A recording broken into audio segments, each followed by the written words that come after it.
Dear students, let us study our next topic.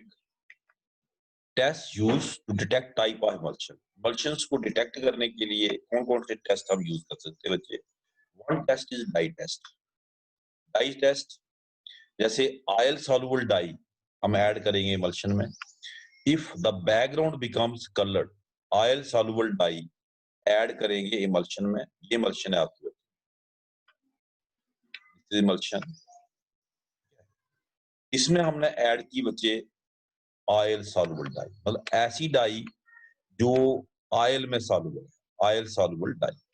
अगर background colour हो जाए, आपके इमल्शन की बैकग्राउंड कलर हो जाए, बैकग्राउंड, इसका मतलब आपका इमल्शन क्या है? Water in oil. बैकग्राउंड किसकी है? Dispersion medium. डिस्पर्स्ड फेस तो बिखरा हुआ है ना? तो जो कंप्लीटली कॉन्टिन्यूस फेस बनाया हुआ है वो कौन है बच्चे? Dispersion medium. तो कहता है अगर हम ऑयल सॉल्युबल डाई ऐड करें इमल्शन में और बैकग्राउंड आपकी पूरी की पूरी बैकग्राउंड क्या हो जाए बच्चे? कलर्ड, तो हम कहेंगे it is water in oil. अगर ऐसा ना हो, क्या हो बच्चे? If colour droplets are seen, अगर कलर ड्रॉपलेट्स दिखे, कलर ड्रॉपलेट्स, बैकग्राउंड कलर ना दिखे, ड्रॉपलेट्स बीच में कलर दिखे बिखरे हुए, इसका मतलब है कि जो हमारा ऑयल है, ऑयल वो ड्रॉपलेट फॉर्म में बिखरा हुआ है, तभी डाइज ने उसको कलर किया. तो डाई हमने डाली है ऑयल सॉल्युबल. डाई कौन सी डाली है हमने बच्चे? Oil soluble. If droplets become coloured, it mean our emulsion is of which type बच्चे? Oil in water type. Oil in water, oil in water type है ना. और अगर मैंने पहले बता दिया कि अगर बैकग्राउंड कलर हो जाए, पूरी बैकग्राउंड, इसका मतलब साफ है कि it is water in oil. पहला तरीका है बच्चे, an oil soluble dye is added to emulsion. If the background becomes colored, then it is water in oil, and if color droplets are seen, then it is oil in water. ठीक है. दूसरा तरीका है बच्चे dilution test.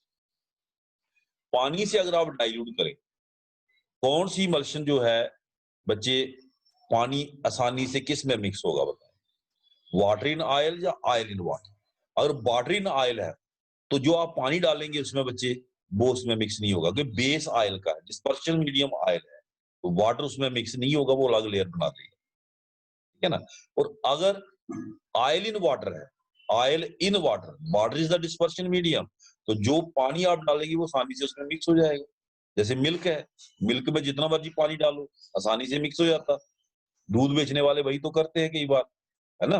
तो अगर आपका emulsion oil in water है, ऑयल इन वाटर, उसमें आप पानी डालेंगे वो आसानी से डाइल्यूट हो जाएगा, because dispersion medium is water and it will accept the water.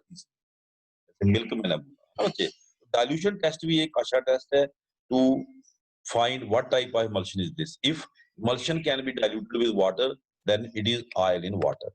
In case added water forms separate layer, then it is water in oil. अगर डिस्पर्शन मीडियम आपका ऑयल है, पानी डालेंगे वो अलग लेयर बना देगा, वाटर इन ऑयल हो गया. कंडक्टेंस, इलेक्ट्रोलाइट डाल के देखो. इलेक्ट्रोलाइट जो होते हैं बच्चों, पोलर होते हैं, वो आसानी से किसमें मिक्स होते हैं? वाटर में. अगर बेस वाटर का है, डिस्पर्शन मीडियम अगर वाटर है, तो जो इलेक्ट्रोलाइट डालेंगे वो आसानी से उसमें डिसॉल्व हो जाएगा, कंडक्टिविटी बढ़ जाएगी. ऑयल इन वाटर, इलेक्ट्रोलाइट डालेंगे, oil in water, dispersion medium is water, continuous face is water, वो आसानी से इलेक्ट्रोलाइट को अपने में डिसॉल्व कर लेगा, कंडक्टिविटी भी निकलेगी. और अगर उल्टा है, वाटर इन ऑयल है, ऑयल इलेक्ट्रोलाइट को एक्सेप्ट नहीं करेगा, कंडक्टेंस इंक्रीज नहीं होगी, है ना. तो small amount of electrolyte is added to emulsion. If conductance increases, then it is oil in water type. If there is no significant change, then it is water in oil type. एक तरीका है बच्चे. उसके बाद बच्चे another process, ये तीन तरीके थे बच्चे to detect type of emulsion. Next, demulsification. Demulsification नाम से पता चल रहा है बच्चे, process of breaking emulsion into its constituent liquids is called de-emulsification. ना बच्चे, de-emulsification हो गया emulsion को constituent liquid में ब्रेक कर देना, constituent liquid में सेपरेट कर देना. जिन liquids के मिक्स करने से emulsion बनी है, उन liquids को अलग कर देना, that process is called as demulsification. तो नेक्स्ट क्वेश्चन है हमारा, नेक्स्ट टॉपिक है applications of colloidal chemistry. Applications specifically आपके सिलेबस में मेंशन नहीं है, लेकिन फिर भी आप देख लेना, नॉट मेंशन इन सिलेबस, अपने जनरल नॉलेज के लिए इनको देख लेना। What are the main applications, और मैंने लिखा हुआ है जहां पर बच्चे नॉट इन सिलेबस, मैं आपको दिखा भी देता हूँ सिलेबस बच्चे। ये आपका सिलेबस है बच्चे सरफेस केमिस्ट्री का, this is the syllabus surface chemistry का। तो यहाँ पे आप नजर लगाए तो इसमें मेंशन नहीं है क्या ये एप्लीकेशन, लेकिन हम फिर भी अपने जनरल नॉलेज के लिए बच्चे इसको देख लेते हैं। अंडरस्टैंडिंग, अपना नॉलेज बढ़ाना कोई बुरी बात नहीं है। What is there, first medicine, और जो मेडिसिन हैं बच्चे, medicine and pharmaceutical preparations are colloidal nature. Colloidal solution of antimony used to treat disease called ulcer. All of gold is called argyrol and is used as eye lotion. Sewage disposal. Sewage contain particles like dirt, rubbish, mud, etc., which are colloidal in nature and can be removed by electrophoresis. Colloidal in nature मतलब they carry charge. जब charged होंगे electrophoresis की मदद से आपको पता है you can coagulate the colloidal particles. Cottrell smoke precipitate. Smoke is a colloidal solution of negatively charged colloidal particles of carbon in air and can be made free of these colloidal particles. ये जो आपका smoke है, इनको हम इन colloidal particles से free कर सकते हैं by passing through Cottrell precipitator installed in chimney of an industrial plant. It consists of two metal discs charged to high potential.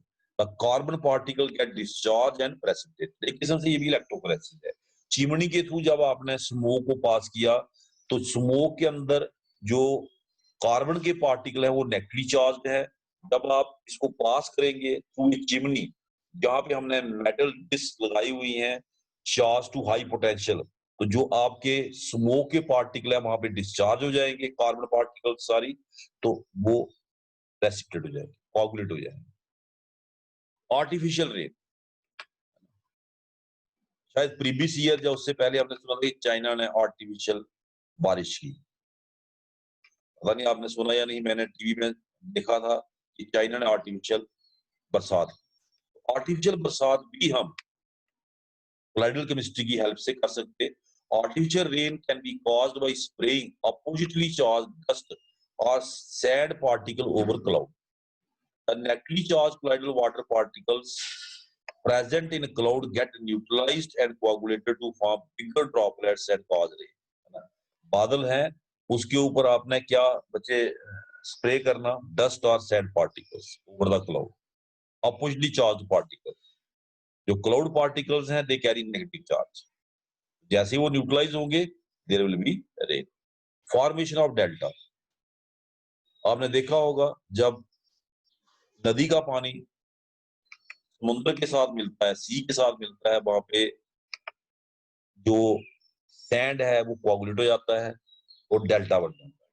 तो इसका कारण क्या है, वो भी कंसेप्ट कोलाइडल केमिस्ट्री का ही है बच्चे। कहता है river water contain charged colloidal particles of clay sand when river water comes in contact with sea water, sea water में इलेक्ट्रोलाइट है, the electrolyte present in sea water coagulate the suspended colloidal particles which ultimately settle down at a point of contact. As a result, level of river bed rises and thus delta get formed। ये सी है आपका, ये बच्चे river आ रहा है, यहाँ पे coagulation हो जाएगी। कोआगुलेशन किसकी, सैंड पार्टिकल डस्ट पार्टिकल जो रिवर वाटर में, रिवर वाटर जैसे ही सी के कांटेक्ट में आएगा, ये सी है आपका, तो इसमें इलेक्ट्रोलाइट है, यहाँ पे पॉइंट ऑफ कांटेक्ट पे ये इनको कोआगुलेट कर देगा, तो यहाँ पे एक ढेर ढेर सा बन जाएगा। तो जो आपका रिवर है वो शाखाओं में बढ़ जाएगा और यहाँ पे डेल्टा बढ़ जाएगा। इन मेटलर्जिकल ऑपरेशन, ये भी बच्चे एक एप्लीकेशन है मेटलर्जिकल ऑपरेशन की।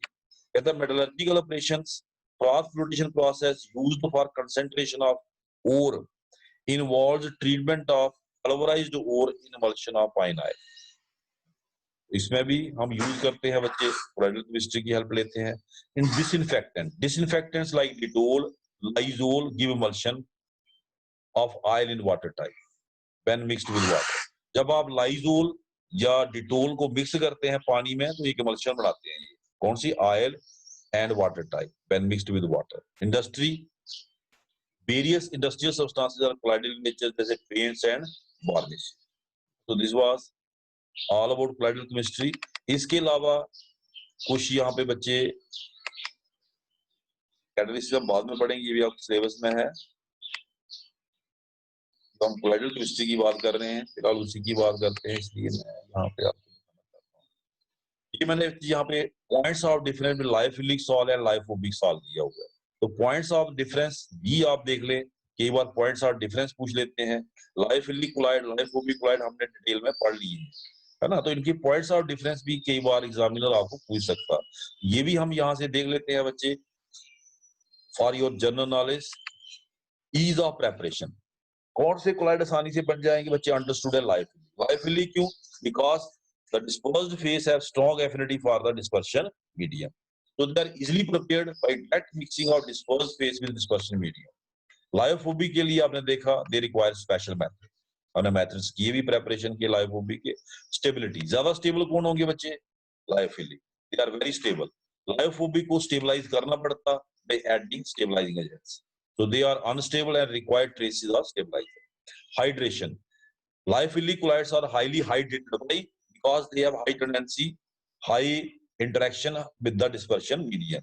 जैसे वाटर है, प्रोटीन इन वाटर है ना, they are not so much hydrated क्योंकि इनकी एफिनिटी डिस्पर्शन मीडियम के लिए कम है। Reversible and irreversible nature, lyophilic colloids चूंकि आसानी से बनते हैं, उनकी एफिनिटी है डिस्पर्शन मीडियम के लिए, तो अगर आप उनको कोगुलेट भी कर देंगे वंस तो उनके वापस जाने के चांसेस क्या है बच्चे? ज्यादा। So they are reversible in nature.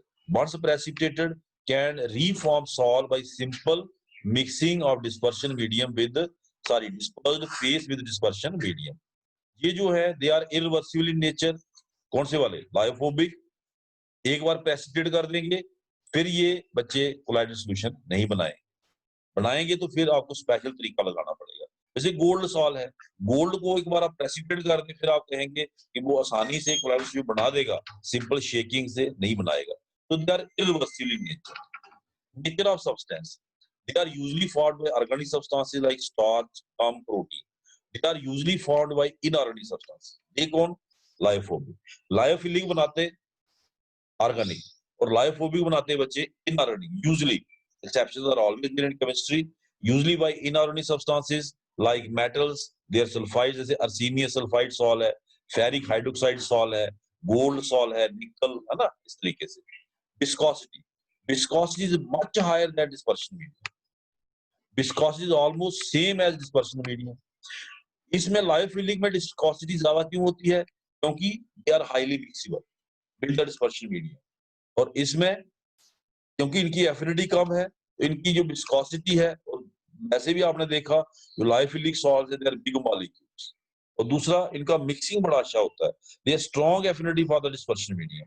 तो लायोफिलिक सॉल्ट की जो विस्कोसिटी है that is much higher than dispersion medium, जैसे कि लायोफोबिक की ऑलमोस्ट क्या होती है बच्चे? सेम।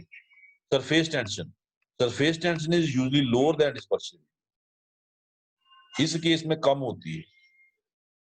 तो surface tension is same as that of dispersion medium, ये भी उसी की वजह से है। मिक्सिंग बैटर किसमें है? इंटरेक्शन बैटर किसमें है? लायोफिलिक सॉल्ट है ना, जो सपोज आपका वाटर सॉल्वेंट, उसकी इंटरेक्शन किसके साथ होगी? सीधी सी बात है, लायोफिलिक सॉल्ट के साथ। अब उसकी जो इंटरेक्शन है वो लायोफिलिक सॉल्ट के साथ है। जैसे मैं इधर दिखाई दूं आपको, ये आपका सपोज लायोफिलिक सॉल्ट है, लायोफिलिक पार्टिकल है, ये वाटर है, इसकी इंटरेक्शन इधर है, तो नेचुरली सरफेस की तरफ इसकी कम होगी, सरफेस टेंशन कम होगी, है ना। दूसरे साइड जो लायोफोबिक सॉल्ट है, ये लायोफोबिक पार्टिकल है, सपोज डिस्पर्शन मीडियम की एफिनिटी इसके साथ है नहीं, तो डिस्पर्शन मीडियम की जो सरफेस टेंशन है वो ऑलमोस्ट सेम रहेगी। सो कहता है surface tension is usually lower than dispersion medium in case of lyophilic salt, and in case of lyophobic salt it is almost same as dispersion medium. Visibility, the particles are not visible detected even by ultra microscope, not easily detected, particle can be easily detected. Mixing better कहाँ है? Lyophilic, उनको detect करना इतना आसान नहीं है। लाइफोबिक को detect करना आसान है, ठीक है। Migration in electric field, they may migrate in either direction or not at all in electric field, these particle move in one direction only in electric field. ये जो ये लाइफोबिक सॉल्ट्स हैं, इनकी स्टेबलाइजेशन का कारण ही यही है कि दे कैरी चार्ज। एक गोल्ड सॉल है, it is negative, arsenium sulphide negative, ferric hydroxide positive, इनके ऊपर चार्ज पक्का है लाइफोबिक। लाइफिलिक कहता है दे मे और may not migrate, or if migrate they may migrate in either direction or not at all in electric field. So these were important points of differences बच्चे किसके बीच में, लाइफिलिक एंड लाइफोबिक। लाइफोबिक याद रखना, they always carry charge, otherwise वो dispersion medium में रह ही नहीं सकते। लाइफिलिक की अलग बात है, they have affinity for the dispersion medium, जैसे प्रोटीन है, दे हैव पोलर ग्रुप्स, उनमें पोलर ग्रुप्स होते हैं। प्रोटीन है, it has polar groups. Protein किसका बना है बच्चे, अमाइनो एसिड का, amino acids are polar in nature, this is the reason, ठीक है बच्चे। तो नेक्स्ट टॉपिक्स और भी है जो बच्चे एक्स्ट्रा मैं आपको इसमें बताना चाहूंगा, वो हम बाद में देख लेंगे, वीडियो लंबा हो जाएगा फिर। Thank you very much.